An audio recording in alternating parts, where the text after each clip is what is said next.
All right, we're gonna try something different.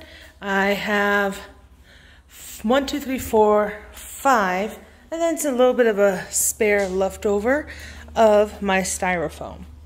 And what I'm gonna do is I'm going to be making the Are You Afraid of the Dark Storyteller's chair. So what I'm doing right now is, got my knife for this, I measured out how I would want the seat to be. So from the back to the legs, I'm making about 19 inches. And then luckily it's already set at 24 inches for the width. So now I'm gonna cut it. I'm gonna stack these guys up to save out on materials. And then, I don't know why I said it like that, and save up on materials. And then having that be for the base, and then working from there and go on from that. Okay, so I've taken the full slabs, cut them into 19 by 24. And now the next step that I'm gonna do is I'm going to take some of this wood glue. Works actually quite well with foam. I've done it before with a skull board that I did. Take a look.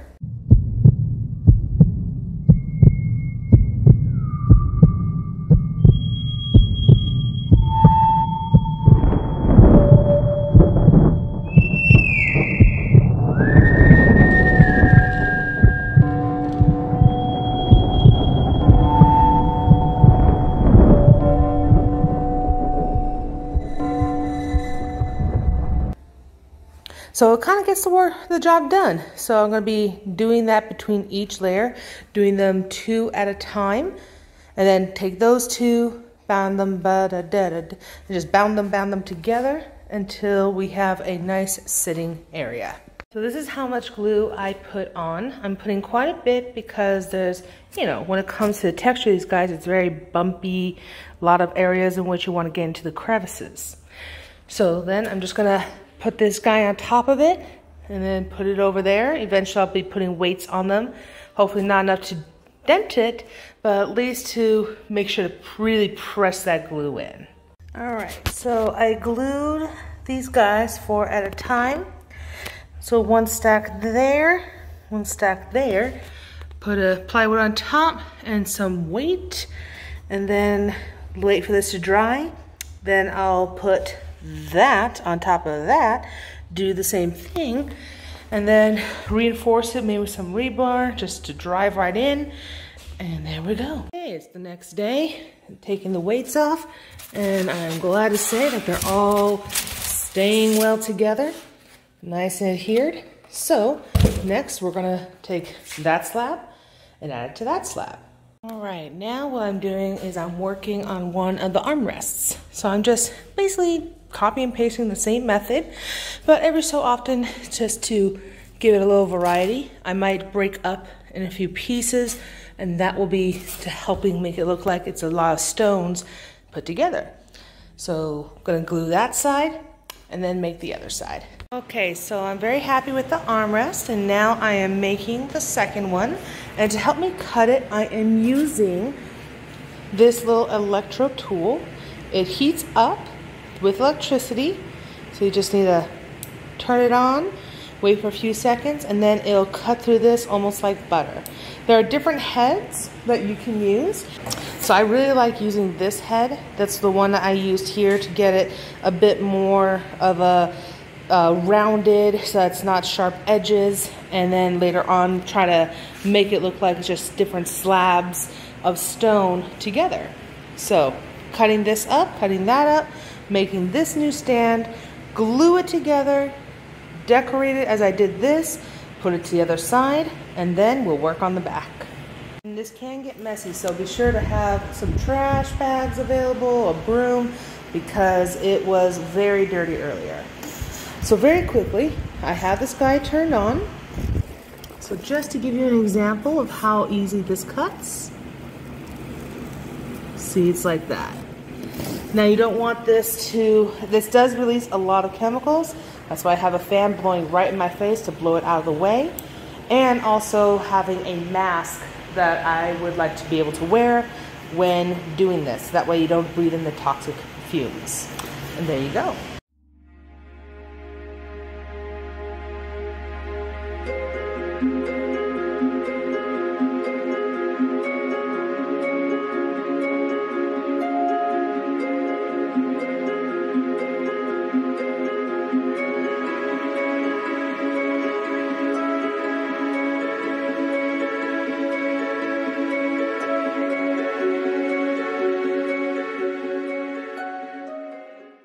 Next thing I'm going to do is I'm going to put some rebar in this, drive it all the way through, have these parts go into here. So that way I have some nice support, able to hold it together, and then I'll fill in the gaps later with some foam. All right, I flipped it to its side so you can see how I'm putting the rebar in. So on the other side, I have two here, one there, and on the other side I have this down here, so that way they don't interfere with each other.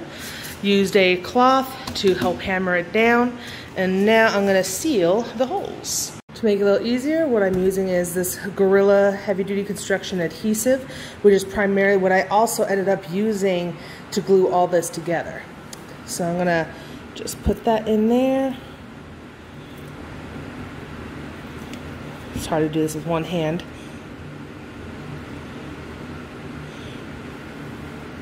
Alright, now that I have put the rebar in, I got the back glued, I am going to fill in these gaps with some of this, and then if I can, just, try to seal it maybe with some of the scraps, so that way it all blends together, because this will be a completely different texture.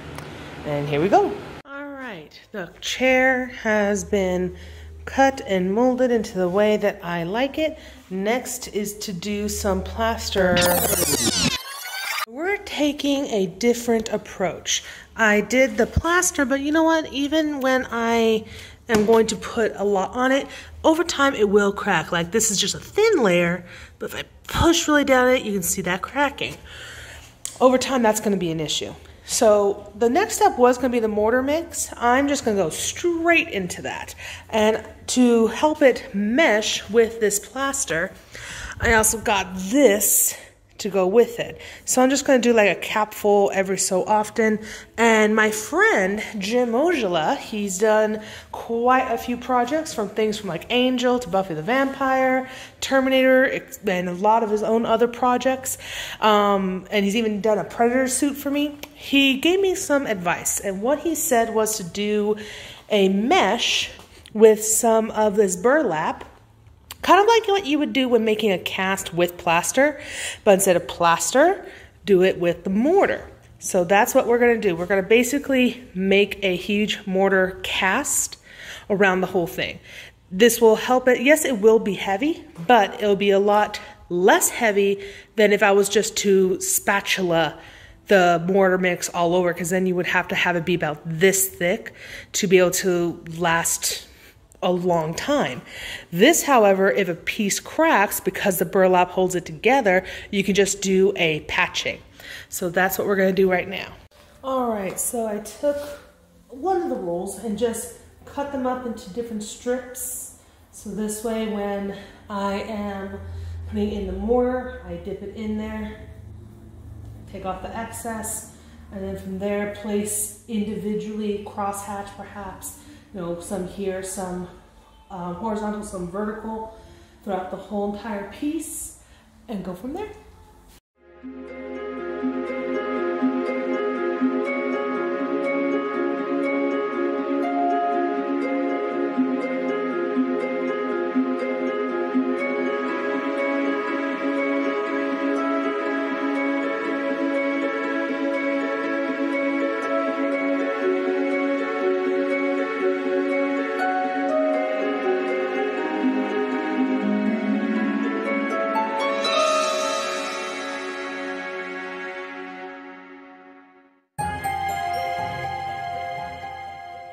Alright, so I did a good majority of it. What you see me doing now is just to make it easier for my back and my life, is I just turn this onto its side. I already did the bottom of that all the way up to here. So we're going to do this part right now.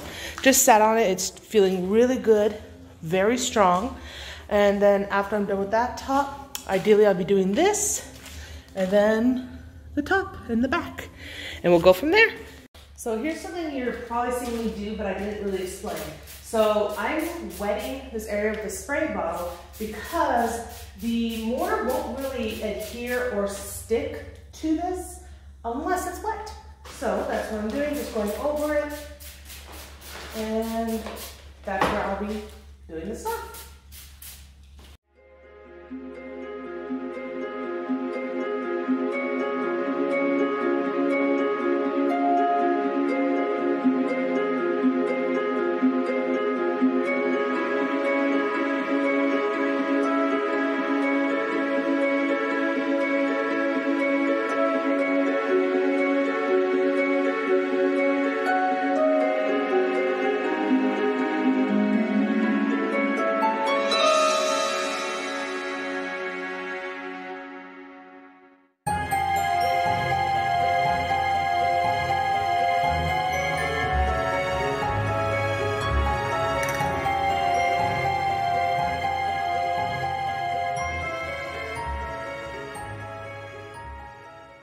Appreciate about having it out of primarily styrofoam is that it's so lightweight. I could just bring it out here for a quick dry in the sun and then bring it back to the area where I have a tarp and get that squared away too. So very, very easy to move around. Okay, so everything has been set with the burlap, and now what I am doing is I'm going over with just simply a coat of the cement all. As you see right here, this is the one I'm using, Rapid Set. It does dry very fast. I'm just doing a thin layer coat on the entire thing now, so it's a bit smoother, easier on the skin, and going over any areas where the burlap is still showing through. When this hardens, this can be kind of rough on your skin. It's not nice to look at. It catches. So this is a lot better. And then once that is done, I'll be painting it, styling it, and then it shall be done. One of the things that I love most about this is that it looks so heavy, and I'm sure it even sounds like it's very heavy, but in all honesty, this area has a better grip. Very easy, one-handed, I'm able to lift. At most, I'm sure that it'd be best if you move this with two people, one on each side. But as you can see, I can lift it with one hand on just one edge. So it's heavy, but not that heavy. So I love the fact that it's like that. All right, so I finished the layer of concrete and I've started painting it. I'm first doing a very somewhat dark brown. So I'm taking, I know I shouldn't be doing it, but I'm doing it anyway. So I'm taking this black acrylic with this brown. So if you want to use it yourself, Nugget Gold is the one. So I'm mixing those two and having that be put on there. So that's gonna be the base. And then eventually I'll do a highlight with this, which is this guy right here. Oh, here you go. So that's the one you want if you want to color the paint scheme. It's gonna look really good when it's done. Okay, before I show you it, I wanna quickly show you this. I ended up getting one of these guys. It made my life so much easier. What I did is I took the paint, filled it a little bit with water just to make it nice and runny, and I used this to paint the whole thing, going first with a dark base, then to a medium, and then to a lighter base. And let's go and see it. If you want to know which one to get, this is it. And here is the final piece. It is exactly how I wanted it to be, where it is, you know, you got the undertones and you got speckling of brightness on top.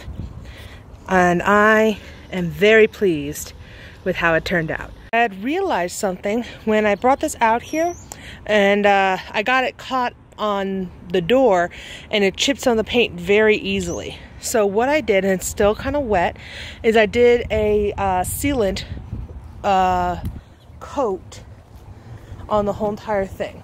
The sealant that I used was this one. It's good for multi-surfaces, but the one thing that I needed was something for concrete.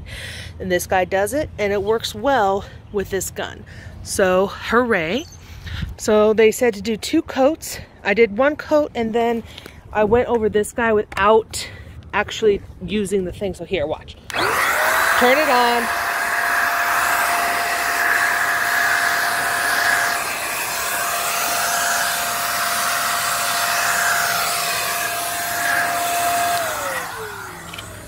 So any of the areas that were really pooling or drip marks, I just kind of helped to use that air to spread it around. And I'm gonna leave this overnight, and tomorrow stop on over and do another coat, and then it'll be done.